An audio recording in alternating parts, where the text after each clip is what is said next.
Hello, ladies and gentlemen, and welcome to another episode of Footprints. I'm your host, Anthony Davis.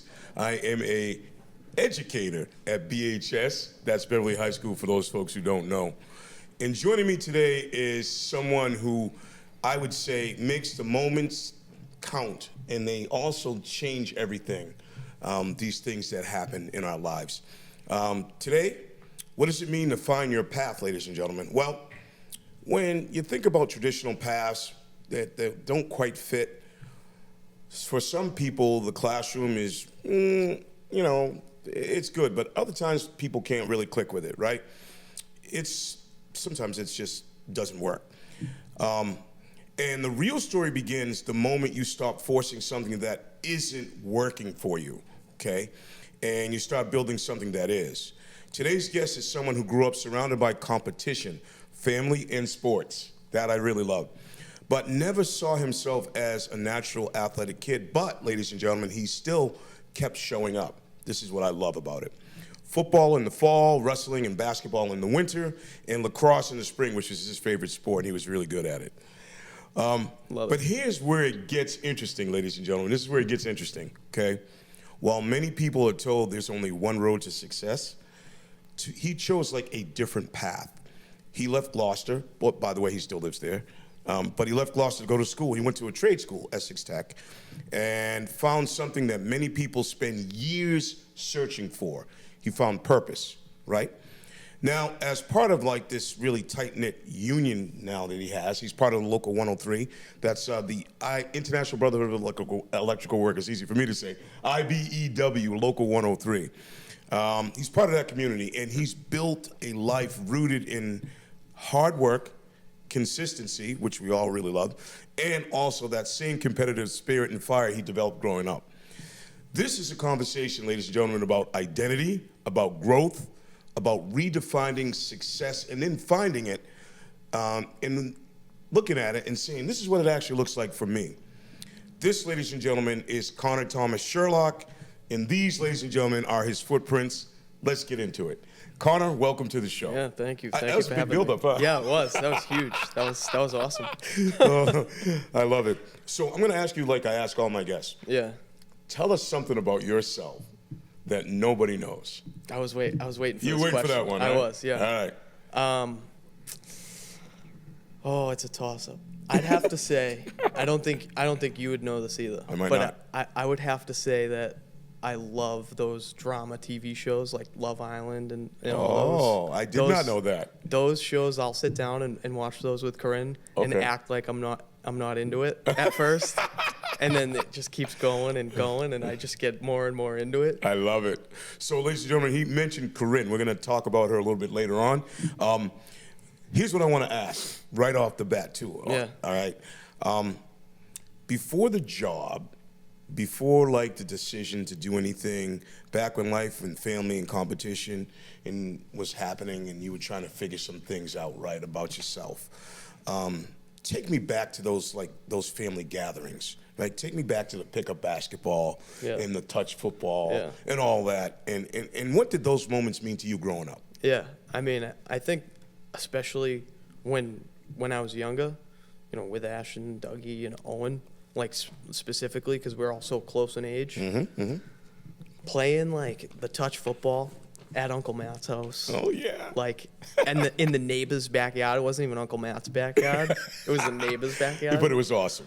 Like, we were just going at it the whole time, pretty much all day, whatever holiday it was. You know what I mean? Like, that's where we were. We were outside. Yeah, no doubt. Like, it didn't matter if it was rain, shine. It could be snow on the ground, and we were still going to go out there. And then I think once we got, like, just that little bit older, we started playing even more hoop. And that was when it would get crazy because it'd be like, all right, me and Owen versus, Dougie and Ash. And, and then it would be like cousins versus cousins, ladies and gentlemen. Cousins versus cousins. So just so you know, I'm going to just a disclaimer, and not really a disclaimer. Conor is my nephew. Yeah. And you might be looking at this podcast going, how's that possible? Right? Well, this is possible because my lovely wife, Courtney, shout out to Courtney. Love you, auntie. And his lovely mom are sisters. So obviously I married, Courtney, who is Auntie Courtney, and I'm Uncle Tony. Yep. So that is how we are related, and it's an awesome thing. Yeah. Now, you said you weren't really naturally athletic, right? Yeah. Not really. So what kept you going when things didn't really come so easily to you? It's tough. It's tough to say. Like when I was younger, I don't really know. Maybe I was just having so much fun, like just being out there, and it was like I wasn't really worried. But then, once I started to get into like middle school, like 7th, 8th grade, and I started to actually like pay attention to the sport, even outside of it, like just watching. Yeah.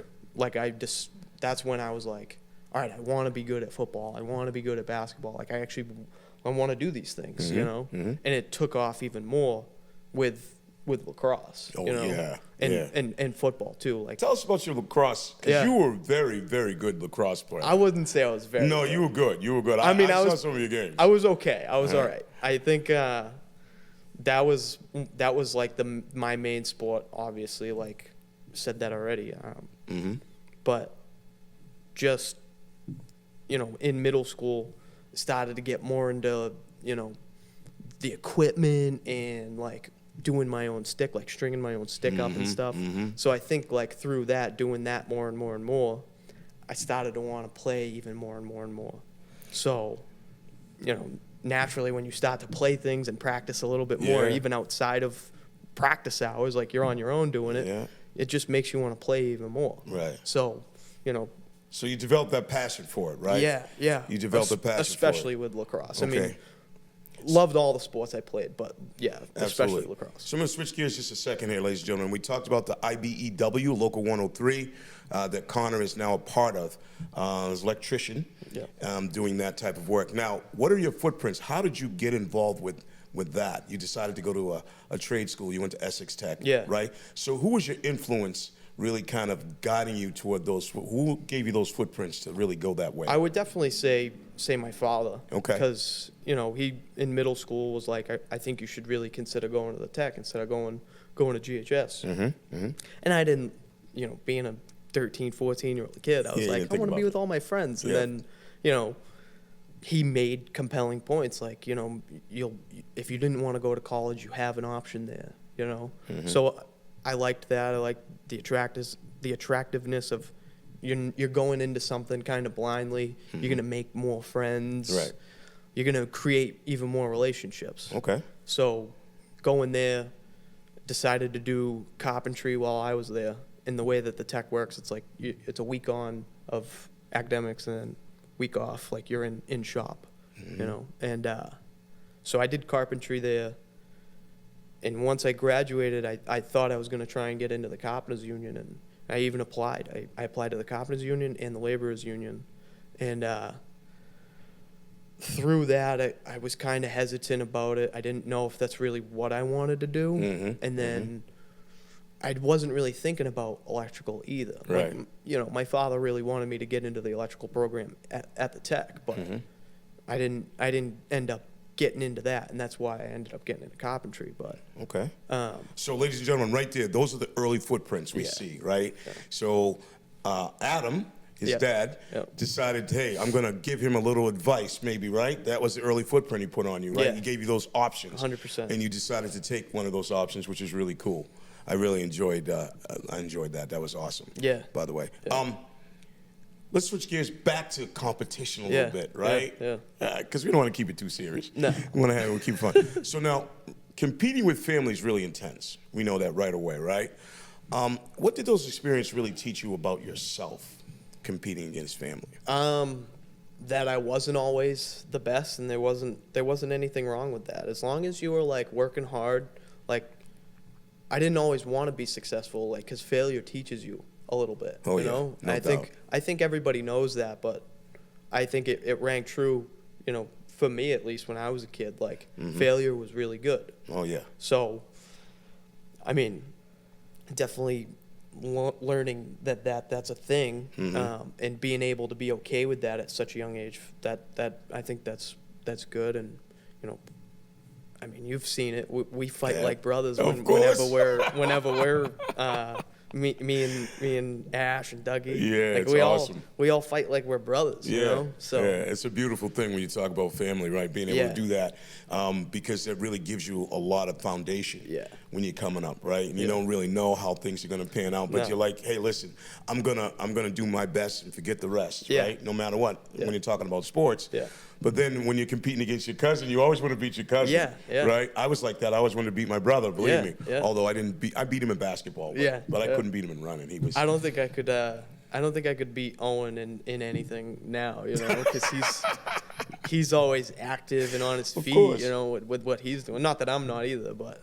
Yeah, of course. But I still think that like all of what I'm saying, it still rings true to this day. You know, like look at the fantasy football league that we do as a family. Yeah, like love that. That gets. We're gonna definitely talk about that. Yeah, it gets a little chippy and it gets a little chirpy. It gets intense. It does. So tell me about the family, right? Your mom, lovely Bethany, and your dad, Adam. Yeah. And then you have siblings. What are your siblings? So.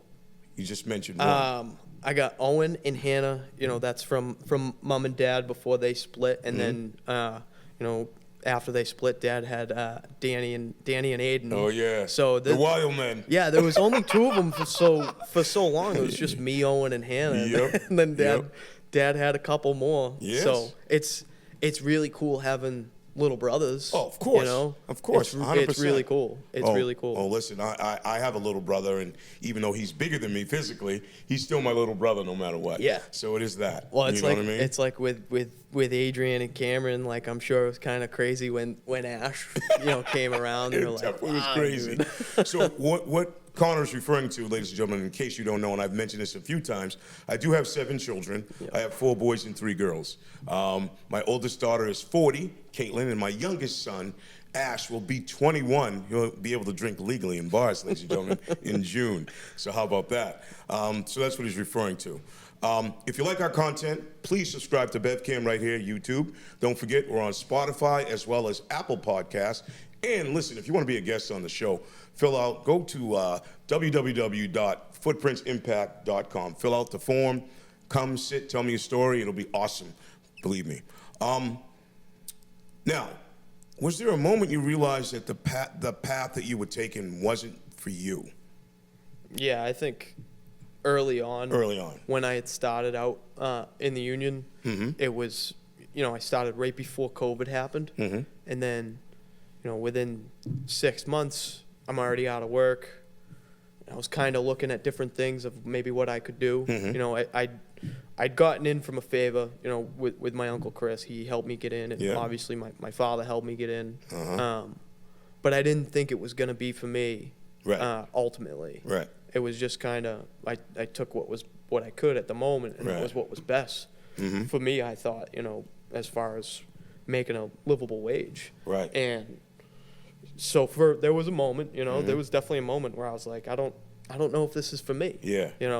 But decided not to act on that, and I wanted to tough it out and give it the old college try, because I didn't even go to college, so that was my college. I was like, I'll give it the old college School try. of Hard Knocks, baby. Yeah. So that one sticks out to me, but other than that, I've had nothing but an incredible experience working and doing the type of construction that I do and work in. I work with a lot of great people. Now, leaving Gloucester, going to a tech, right? Yeah. Tech school or trade school, Yeah. right? Did you feel kind of judged? Did your peers kind of judge you? Like, oh, he's going, he's leaving us, all that stuff.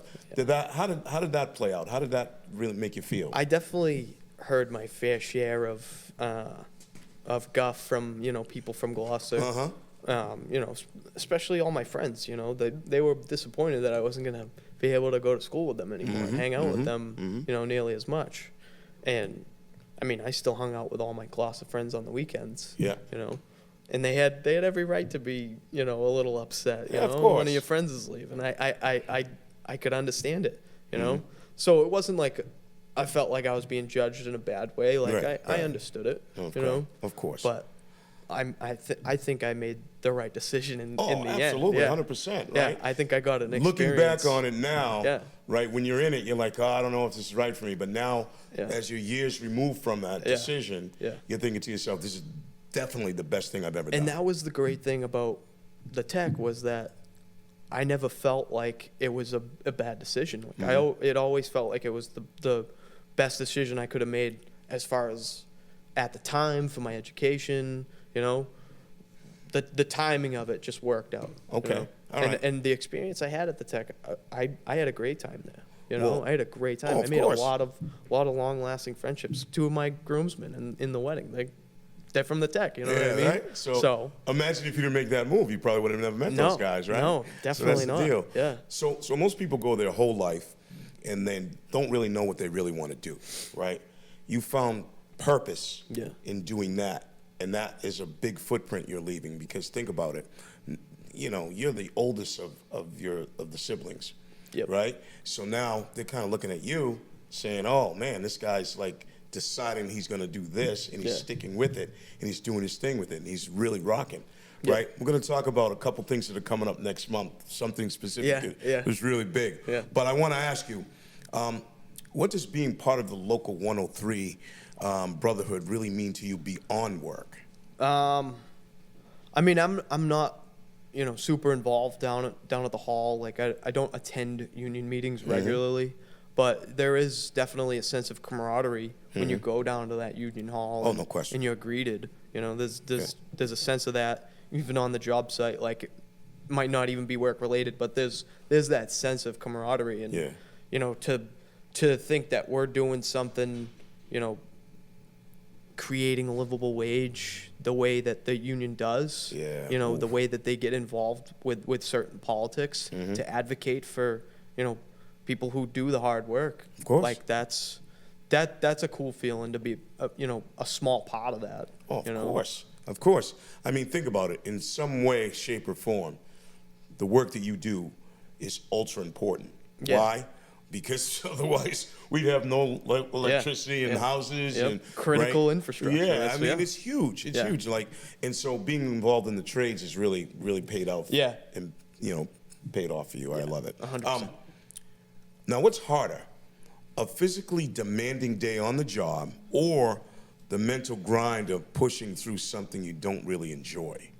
Definitely the mental grind. Yeah. Yeah, I think, you know, the more you get into it, especially at my age in the trades, the more your body can take. Like, over time, that's not going to be the case, you know, when I'm in my 40s or 50s. But like, I'm able to do the hard work with some sort of ease compared to a lot of older guys that I work with. But I would definitely say, like, that mental you know, thing in your head that's saying, like, this is hard, this sucks, like, I don't want to do it. That's really hard to overcome some days. Of course. You know? Well, listen, everybody has adversity in their life, right? And it depends on how you rise up to meet it, right? Yeah. Some people decide they're going to shrink away from it and try to run away from it, but it's always going to be there. So you got to really rise up and challenge yourself and get through it, right? One of the things that I remember most my dad would say to me, that sometimes a man or a woman will meet their destiny on the road they took to avoid it. Yeah. He would say that to me. Yeah. He said that to me like when I was 13. And I was like, what the hell does that mean? Yeah. Right? Yeah. But as you get down the road and you start having kids and family and everything starts to get involved, you notice that there might be a problem on that road that you're on, right? And then you get off that road, guess what's on that road you just got on? Right. Another problem or that same problem, right? So once you go through it, I think you're good.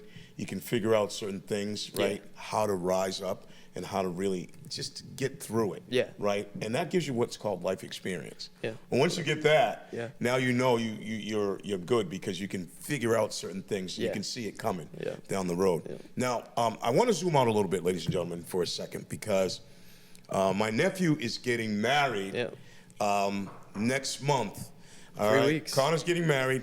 Her name is Corinne Bolcom. That's what we say, right?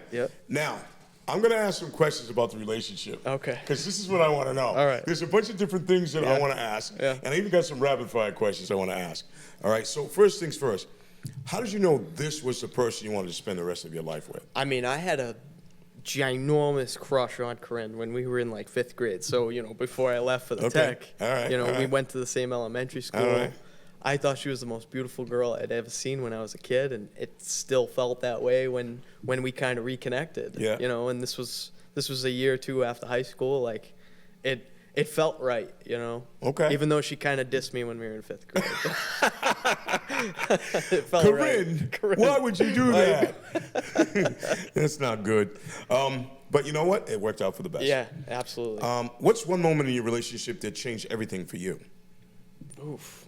I mean, I would say, I think between the two of us, just saying, you know, hey, what's up, after, you know, not talking to each other for so long, that reconnection, like, it was like instant. Like, we just started hanging out almost every day after that, you know? We started talking every day. And it didn't take very long for us to become a couple after that, you know? Yeah. So I would say that. I mean, that's like the first thing that just popped into my head. Yeah. Okay. All right. So now, what's your favorite story behind your favorite memory together? Like, what kind of story do you have? Story. Like, yeah, what do you have? Like, do you have certain memory you did something together that you'll never forget? Yeah, I mean, I would say, like, doing the whole proposal, like, I tried to be all romantic on the beach and whatnot. So take us through that. Tell us the story. All right, I will, because it's actually pretty funny. So I had this plan, you know, I was gonna ask her to marry me on Half Moon Beach, and I wasn't thinking that there were gonna be like any people there. But I mean, it was in August, and the beach was full. My mother was texting me saying like, "Oh, there's 1 million people here. Are you sure you want to do this here?" And I'm like, "Yeah, like we're already on our way." But the funniest part about the whole thing was like, my whole plan was, all right, I'm gonna ask her, you know, we'll go to dinner, we'll go to Yella, right? And I was gonna park on the boulevard, like close to Half Moon Beach, and be like, oh, let's take a walk down the beach before we go walk up to Yella. Yeah. And there was no parking anywhere on the boulevard. So I had to park all the way at that little parking lot across from Yella. Yeah, of course. I had to park all the way over there and still say, we should still take a walk. So we walked the entirety of the boulevard. Oh my gosh. And over there. So she's like, she told me this like weeks after the whole thing happened. She's like, I could kind of tell what you were doing. I could kind of tell. You were all sweaty. You were fidgeting. You kept going in your pocket. And I'm like, you could tell? And she was like, well, yeah. Wow. And then, I mean, like we get to the beach and I didn't see my mother. Like I had her mother, my mother, Hannah, her sister. Like we had, I had all the girls there to help me out. And I didn't see anybody. And we had like a photographer too. I didn't even see her. So at that point, I'm like kind of freaking out. I see the blanket, I see the champagne, but I don't see like anybody. I'm like, they must be doing a really good job hiding. Yeah. And the photographer she bought like a fake lifeguard hat and like set up in the lifeguard stand. I didn't even see her until we were like just walking by her. Wow. We were literally like walking right by her, and I kind of glanced up and I saw her, and I'm like, all right, we're good then. It's like a romance novel. I love it. Yeah, she's right there. I think we're good. So yeah, she goes, I thought this was like a cute little date. Like when I got down on one knee and I hugged her and she whispered in my ear, she was like, I thought you were just doing this as a cute little date. You actually just asked me to marry you? Like she was definitely shocked. Wow. How great is that? But though? she could tell I was like nervous. She knew something was coming. She knew something was up. She knew you well enough to know that something was happening. Yeah, all right. exactly. Yeah, I love that. That's exactly what it was. All right, let's think about some fun and personal stuff for a second. Okay, who's the planner and who's the winger type of person in your relationship? Corinne or you? Oh, Corinne's definitely the planner. She's the planner. I'm so the winger. I'll say that all the time. Let's just wing it. Let's just wing it. I love it. She plans everything, like, I wouldn't say to a T, but she's definitely meticulous about, you know, how she plans things. Okay. The one thing that I feel like she hasn't been a huge planner about, and neither of us really have, is the wedding, you know? Right. Not that we're like winging it, but you kind of know what's going to happen. Yeah. You know what day's going to happen. Right. You know everybody's going to be there. That was like the biggest part of the whole plan was what day are we going to do? Yeah. You know, that was the most conversation we've had about the whole thing was what day do we want to do? Now, what's one thing you've learned about compromise in a relationship with Corinne? What's one thing I've learned about compromise? Yes. I mean that. I want the remote. No, you have the remote.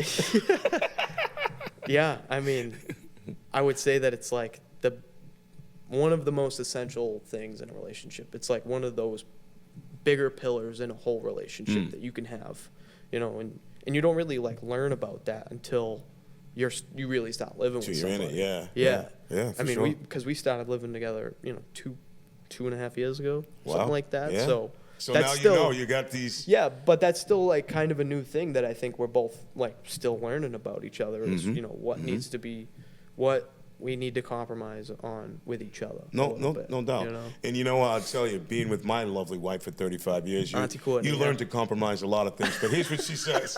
Love you, Courtney. Here's what she says. Always listen to the woman. Always. That's it. Ding. Yeah. End of story. Yep. You know what? I got to say she's right 99.9% of the time. But it feels even better when you're right? Yeah, it does feel pretty good when I'm right. You're like, yes, I'm right. I'm right. Yeah, absolutely. Now, looking forward, what's the first adventure you're dreaming about as a married couple? I can't wait. I've been saying this for like 3 weeks because I've just been so busy at work. I can't wait to sit on that beach in Bermuda. I can't wait. I was saying for so long. It's going to be awesome. So we did we're doing a cruise. It's a Norwegian Cruise Line out of Boston. So we don't have to like drive down to New Jersey to go on a boat. And I was saying for so long, I was like, I'm excited for the Nova Scotia part of the trip. Like, we're going up to Nova Scotia for a day, and then it goes down to Bermuda. And I've been saying that I'm, like, super excited for the Nova Scotia part. Working all this overtime the past, like, month and a half, I'm like, I just can't wait to sit on that beach. You know? I can't wait. Sip on a little pina colada, whatever it is. Absolutely. You know? I wish I was joining you. Yeah. It would have been awesome. A family honeymoon. The family honeymoon. Hey, how you doing? Uncle Tony's with us. Oh, I love it. What's the weirdest or funniest thing you've discovered about each other while living together? Because I discovered some habits about my lovely wife that I will not divulge. I mean, now, I don't want to expose Corinne. No, you don't need to.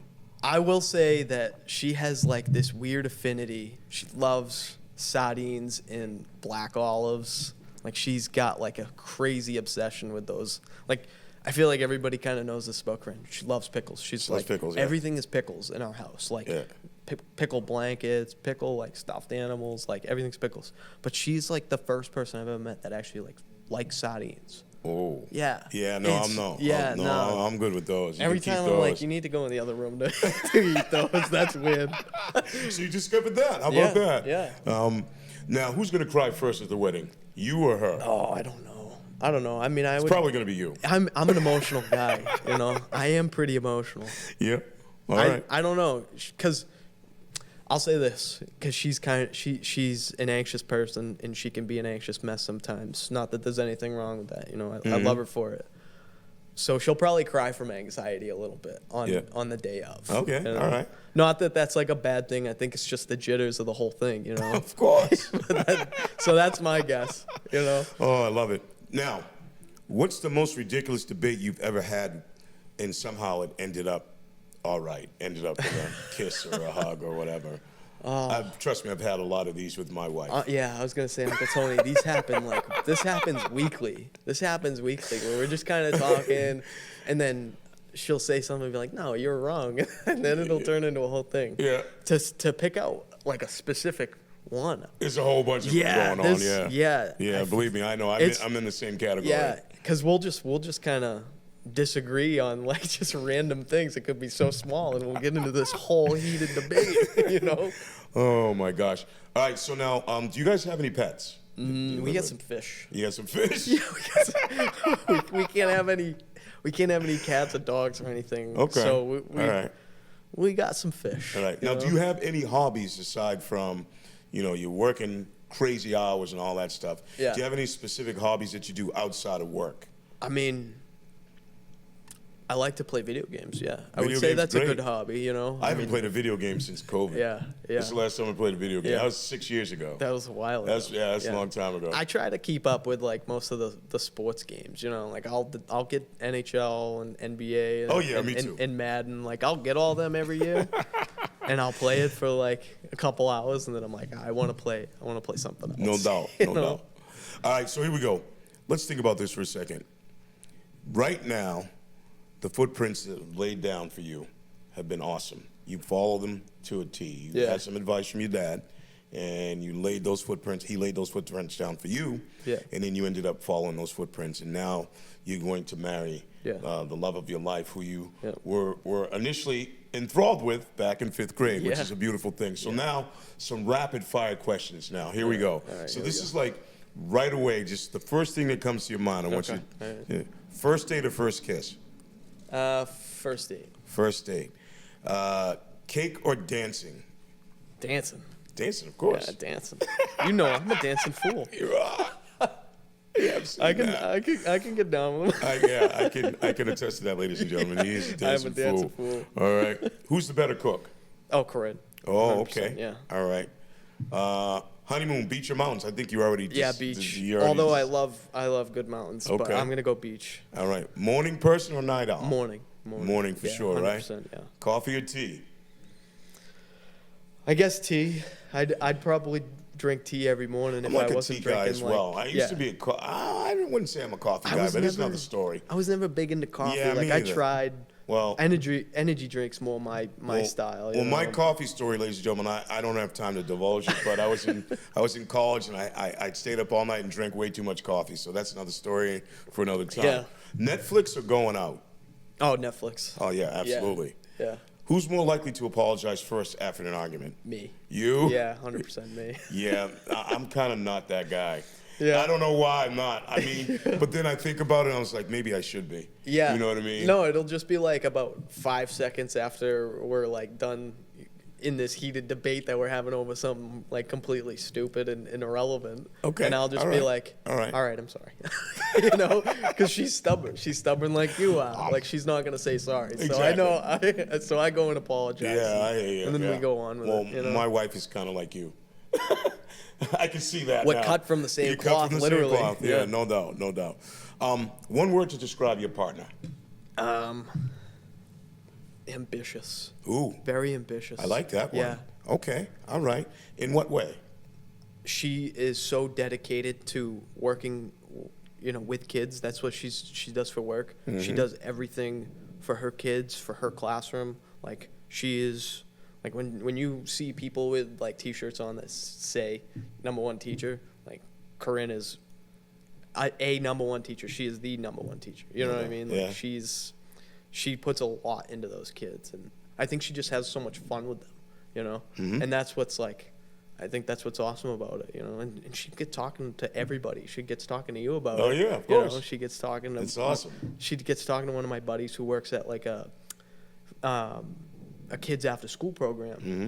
He's like the director for it. Mm-hmm. And anytime we're all together, they get talking about kids and stuff. It's a beautiful thing. It really is. Especially when you're passionate about something. You know what I mean? Yeah. You just jump right in. You're like, hey, yeah. You just start talking, having a conversation. She absolutely loves it. She Without really a does. doubt. And it shows. Even outside of work. It definitely shows. Now let's talk about reflection and growth for you as a person. Yeah. Now, if you could sit down with your younger self right now, the kid who wanted to be a sports announcer or something to do with sports, what would you tell him? I would tell him to stick up for himself a little bit more. Mm-hmm. I think I was definitely, I was an outgoing kid, but I didn't, I went through my fair share of bullying and stuff. Of course. What was happening, I think, as most kids would. Yeah. And I don't think I stuck up for myself enough, and I wish I had. Yeah. That's definitely one thing that I would definitely like to tell my younger self. Mm-hmm. And I'd probably tell my younger self to go after Corinne again. Well, there you go. Yeah. Well, why not? Give it one more try. Give it one more try. Yeah. It'll be worth it. Definitely. and it actually is. Yeah. How about that? Yep. Do you ever think about what if you took a different path?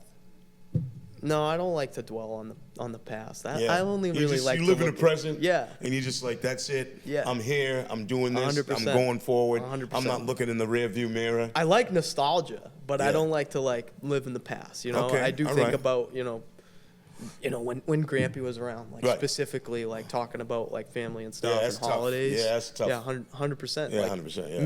It makes you miss him more and appreciate when he was here. Yeah, no question. No question. And it's great that you said that, too, because you don't realize those moments. You're making those memories at that time, but you don't realize it, right, until later on, which is an awesome thing. I think, going back to what I just said, that, I'd rather live in the present. Mm-hmm. I feel like that's very Grampy. You know what I mean? For He sure. always loved to just live in the present. No question. And he was just like, I feel like that's where a lot of us get our goofy. Oh, of course. Is from him. You know, we're all kind of funny, and just say all these outlandish things sometimes. But nobody will ever top him. Obviously. No, my gosh. I could. That's another podcast, ladies and gentlemen. We could talk about what Grampy used to say. You'd have to have like Mom, Uncle Matt, and Auntie Courtney on to talk about Grampy. You know? Of course. So now, what does success look like for you now compared to way back when? What does success look for me like now? Yeah. I mean, being able to get up at 4 o'clock every day and actually like get to work, like that's the hard part. Mm-hmm. That's where I feel most successful, is when I've walked into the door. Walk in the door, yeah. You know, because before that it's like, oh, this sucks. But then you're there and you try and put for sure, your best foot forward, no doubt, and work the hardest you can. Like that feels to me like I'm actually like succeeding at doing something. No doubt. Now, has your definition of happiness and success changed over the years? No, I don't think so. Yeah? No, It's I don't still think been so. the same, Yeah, right? I think I still have that little bit of like Still got that child little kid in you? Yeah, that little bit of a kid Of course. thing in me where I'm like, I'm always trying to be happy, I'm always trying. So this is a really good reflective question I want to ask you, because I think, me being an educator, I kind of know the answer, but I want to hear what you're going to say. Okay. There are a lot of kids right now, currently right now, who feel like, school just isn't for them, right? What would you say to them if, you had the opportunity now, looking back on everything that you've done and the decisions you've made where you are today? I think every kid needs to hear it, that education and completing school is of the utmost importance when you're a kid. Mm-hmm. Even if you know that you don't want to go to college, like, even if you don't know what you want to do after high school, like, there's nothing wrong with that, right. But being able to say, all right, I need to get to school, like, that's important, and most kids should hear that. Yeah. No question about that. But, I agree with that. Yeah. I mean, because a lot of times kids get caught up and they don't really know what they want to do, or they're confused. And, I mean, I talk to a bunch of my colleagues, and, we're always talking to kids all the time. We're talking them down somewhat. Some kids want to quit school, and, it's crazy. And it's not something that they really want to do, right? Disclaimer, ladies and gentlemen, I want you to know. Don't quit school. Don't quit school. Don't quit school. No, don't quit school. No. There's always more to do, after high school, once you get your degree. If you don't want to go to college, that's okay. Mm-hmm. You're still going to be able to figure it out. You don't have to have your life or your career figured out before your 19th birthday. Like, that's just absurd. Yeah, no doubt. Not a lot of people can say that they've had their life figured out at 19. I don't think anybody can. Yeah. You know what I mean? Well, I told my parents when I graduated high school at 18 that I knew everything. Yeah. And come to find out I knew nothing. I didn't know what was up, which way was up. Yeah. But I figured out, you figure it out and you get that life experience, right? Yeah. And you make the choices that you make, primarily for you, right? You want to make those choices for you because you want to be happy in the skin you're in, basically. Right. And that's all we want. Now, if someone wants to get into your line of work, what's the first step they should take?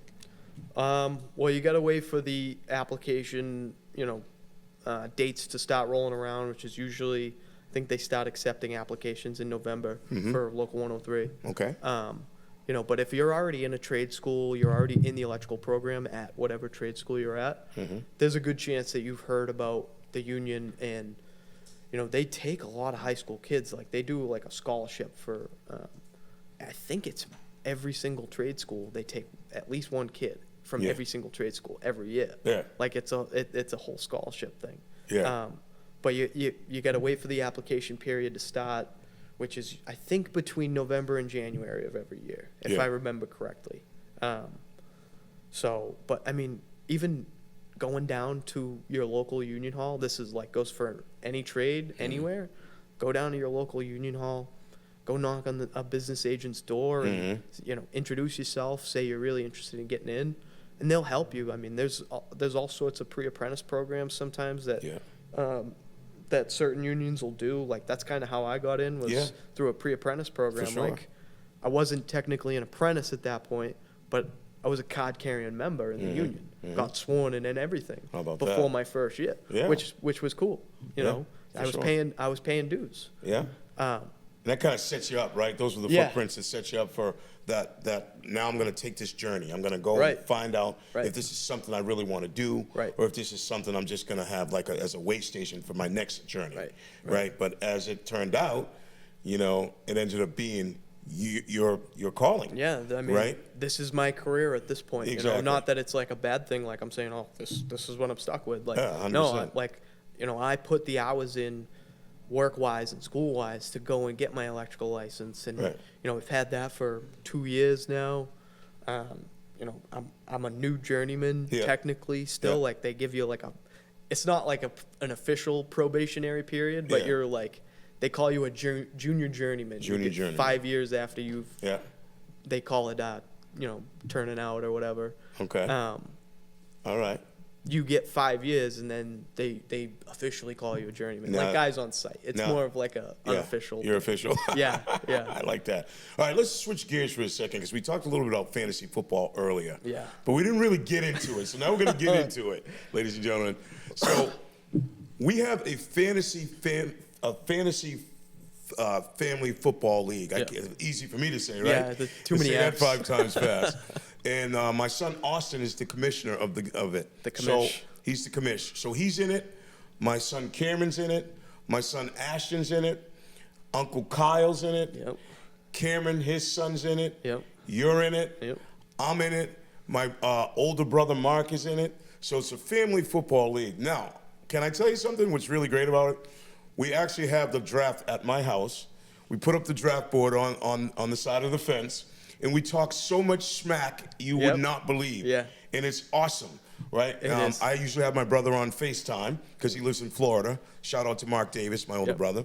And that's what we usually do. We have a good time with it. Now, having said that, what are some of your fondest memories hanging out in the backyard? Yeah.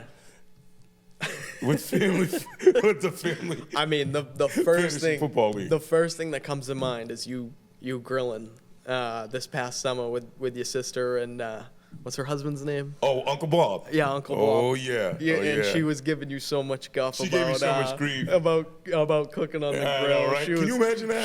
She was trash talking, even though she wasn't participating in the draft. It was awesome. She was just there for a good time. That was awesome. She was. So, ladies and gentlemen, Mr. Davis was supposed to be cooking and drafting. I don't know how you do both. You can't. But I do the best I can with what I have. But it was a lot of fun, and we enjoyed that. It's so much different doing an in-person draft, you know, especially when you like doing, you know, fantasy football. Like, I can understand if some people aren't into it, like it wouldn't really matter to them. But it is so much fun being able to do it in person. Like, the only other time I've done it was my first league ever. They had a in-person draft. It was with a bunch of dad's dot buddies and stuff like that. And you know what's funny? I was like 13 at the time. Yeah. I won that league. You won that league? I won that league. I won. How much money did you win? Oh, I don't even remember. I got a trophy though. Oh, got a trophy. Yeah. That's always good. That's always good. And all the guys were so mad. I drafted Antonio Brown with my first pick. Yeah, that was like 20. That's before all the CTE. I could go on and on about the family football league that we have. It's so much fun. It really is. Jinx. So it'll be. It's what are we on the 4th year of it? Right. 4th year. It'll I think like so, going into it. 4 years. So you've won one. I won one. You won the first year. I did. I won the second year. You won the second year. Yep, that was awesome. And last year, who won? Ash won. Ash won. Yeah, Ash So there we go. Well, ladies and gentlemen, if you like our content, please subscribe here to BevCam, YouTube. Don't forget, we're on Apple Podcasts as well as Spotify. And if you want to be a guest on Footprints, please fill out the guest form at www.footprintsimpact.com. And we'd love to hear your story. Well, you know, listen to this story today.